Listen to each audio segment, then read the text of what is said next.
Ақтөбе облысы Ырғыз ауданы номер 1 қазақ жалпы білім беретін орта мектебінің 4 А сынып оқушысы Бейіз Айзере Нұрбекқызы. Мұхағали Мақатаев, бақыт деген не өзі? Бақыт деген не өзі деп бастады допталасты.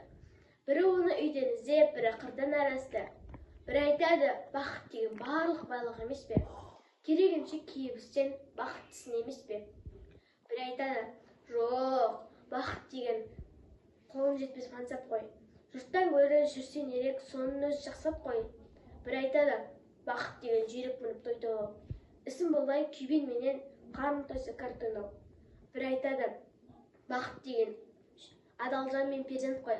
Ынтымаққа ырыс киген, ол да саған ермек қой. Пікірлердің таласына осылай мен жолықтым. Бақыт адам баласына келмес оңай соқтым.